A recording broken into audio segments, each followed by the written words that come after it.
Salut les amis de YouTube, aujourd'hui vidéo un peu différente de d'habitude car aujourd'hui on va parler de chiffres. On va parler de chiffres. Donc aujourd'hui je vais vous présenter mes pops les plus chers. Alors cette vidéo fait écho aux vidéos de Mozzie et de sa déboîte, donc leurs vidéos sont dans la description. Et bon, à côté d'eux, je suis très petit, parce qu'eux ils ont des collections qui ont des chiffres vraiment très impressionnants, et moi je suis tout petit. Mais bon, je peux dire mon mot aussi. Donc du coup tout ceci est fait grâce au site Pop Price Guide où en fait vous créez un compte et vous faites recenser votre collection de pop et donc du coup ça vous expertise tout simplement mais en dollars. Donc ça veut pas dire que forcément c'est surcoté en dollars, peut-être que ça l'est moins en euros. Du coup on va regarder mes 10 plus chers pop. Et à la 10ème place on retrouve Kong qui est coté à 15 $. Comme quoi la 10ème place est vraiment... voilà, bon, j'ai pas dit... voilà, je l'ai dit, c'est pas des gros chiffres. Donc Kong que j'ai présenté dans une précédente vidéo, le précédent Inbox Pop d'ailleurs, et donc du coup voilà. Donc avant c'était Sauron qui était coté 21 $, mais il a beaucoup baissé. Donc du coup Kong a pris sa place. Voilà. Ensuite à la 9ème place nous retrouvons Gotenks qui est coté 24 $, et donc du coup que j'avais dans une Woodbox. Il y a encore l'étiquette Woodbox exclusive. Cette pop n'est pas exclusive à Woodbox, c'était juste comme ça, ils sont une petite étiquette tranquille. Mais voilà, du coup c'était dans la box Power, et donc du coup, bon voilà, très content. En plus j'ai vu grâce à Mika Collection qu'il y avait une pop double pack avec Goten et Trunks qui font qui en pose de fusion. Il me faudrait ces deux-là et lui au milieu, et ça serait génial. À la 8ème place c'est Harry Potter avec sa robe plus Edwidge, qui est cotée à 26 $, et puis c'est la seule que j'ai de Harry. Enfin j'en ai une autre dans l'univers d'Harry Potter avec mon greffe à l'œil, mais celle d'Harry c'est la seule. Donc elle est très très belle, et puis très content. Voilà. À la 7ème place c'est Naruto en mode ermite, voilà, on va dire comme ça, qui est coté à 28 $. Et qu'est-ce que je l'ai cherché cette pop? J'ai vraiment eu du mal parce que je trouvais qu'elle était qu'elle était quand même chère sur les sites internet, et je l'avais vu plusieurs fois dans un Micromania, mais à chaque fois je me disais non, je devrais pas. Et en fait pendant presque un an je l'ai plus trouvé. J'étais hyper dégoûté, et au final je tombais dessus complètement par hasard. Et c'est ma préférée Naruto. Donc moi j'en ai d'autres de Naruto, mais celle-ci c'est ma préférée. Elle est magnifique, je la sors même pas de sa boîte. Pour dire. Donc c'est une exclusive, et puis voilà, elle est franchement magnifique, et pour moi c'est ma forme préférée de Naruto. Donc voilà, rien à redire, magnifique.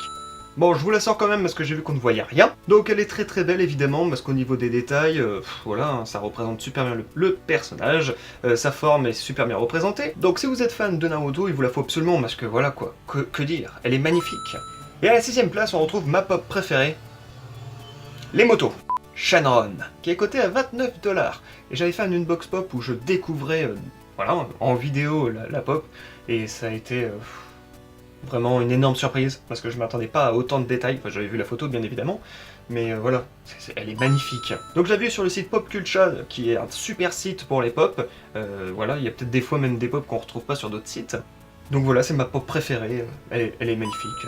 Ça fait plus d'un an que je l'ai, et elle a pas changé de place. Elle est trop belle. Et à la 5ème place, on retrouve Naruto en mode Rikudo qui est coté à 37 $. Donc c'est une spéciale Glow in the Dark, il me semble aussi qu'elle est exclusive. Elle est très très belle évidemment, voilà, c'est génial, tout simplement, de voir ça pendant la nuit, c'est excellent. À la 4ème place, c'est un personnage assez principal d'une série, d'ailleurs qui est ma série préférée, Stranger Things. Donc vous l'aurez deviné, c'est 11, mais pas n'importe quelle figurine de 11. Cette figurine est cotée à 49 $, et c'est 11 Underwater. Donc c'est quand elle est dans l'eau, si t'as pas compris. Donc encore une fois, je l'ai eu dans une Woodbox, donc j'ai pas encore enlevé l'étiquette cette fois-ci. Et c'était une box Nightmare, il me semble, et c'était l'année dernière, et j'avais pas fait d'unboxing en fait, tout simplement. Donc cette pop est ultra magnifique. Oh, franchement, elle est super belle. Comme vous pouvez le voir, ils ont eu le souci du détail, parce qu'il y a le scaphandre et même les petits câbles qu'il y avait sur sa tête. Donc c'est pour dire. À la 3ème place, on retrouve Goku sur son nuage, qui est coté à 46 $, si je dis pas de bêtises. Donc la particularité de cette pop, c'est qu'en fait la tunique n'est pas bleue, mais orange. Celle de l'uniforme tortue en fait. Et donc du coup, je me rappelle que j'avais mis un an avant de la trouver, et il me semble en plus que je l'avais acheté à 10 € sur Amazon. Voilà, coup de chance. Donc du coup c'est pareil, j'avais fait une box pop, et voilà, tout simplement, elle est juste sublime. Voilà, tout simplement. À la 2ème place, on retrouve une pop Star Wars, cotée à 60 $, et c'est l'une de mes préférées.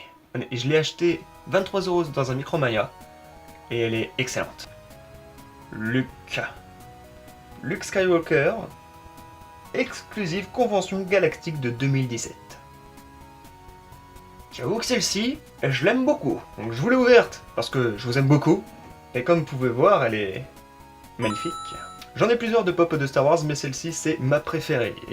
Dans mes souvenirs, je l'ai achetée parce qu'il faisait 2 achetés, une gratuite. Et c'était la dernière, et il me semble j'avais discuté avec le vendeur, et c'était la seule qu'ils avaient reçue de celle-ci.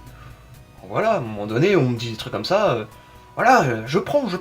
Donc à la première place, eh ben c'est une pop qui... On croirait pas qu'elle est cotée comme ça. Elle est aussi cotée à 60$, c'est une pop Guardians de la Galaxie, c'est une pop de Groot. Ouais. Alors, pourquoi voilà. Donc, je sais pas si t'as regardé, mais la particularité de cette pop, c'est qu'il est très grand. Voilà, il est très grand. Cette pop, quand même, c'est, je crois, que la plus chère que j'ai achetée. Il me semble qu'elle était à 40€. Voilà, bon. On va dire qu'on m'a aidé un peu, quoi. Donc, bah voilà, tout simplement, magnifique pop. Enfin, à un moment donné, c'est plus une pop, hein. Là, c'est plus une pop, hein. Donc, honnêtement, on n'a pas l'impression que ce soit une pop. Et puis, bah voilà, tout simplement, ça représente bien Groot. Et voilà, j'ai rien d'autre à ajouter, il est gros, et puis voilà, c'est tout. Donc si la vidéo t'a plu, et bien tout simplement le petit like. Tu peux aller faire un tour aussi sur les chaînes de Modi et de Ça déboîte, parce que les pauvres ils sont vraiment tout petits et puis ils ont besoin d'aide. Voilà, je leur fais un peu de pub parce qu'ils en ont besoin. Donc ils ont fait aussi des vidéos du coup sur des listes de pop les plus chers, et là il y a du niveau. Donc vas-y, va les voir. N'oublie pas de dire que tu viens de ma part. Donc partage la vidéo si t'as plu, puis bah voilà, si c'est pas fait, tu peux toujours t'abonner. Moi je te juge pas, tu peux le faire maintenant. Ouais, vas-y. Donc je vous dis à très bientôt sur la chaîne. Salut les amis de YouTube.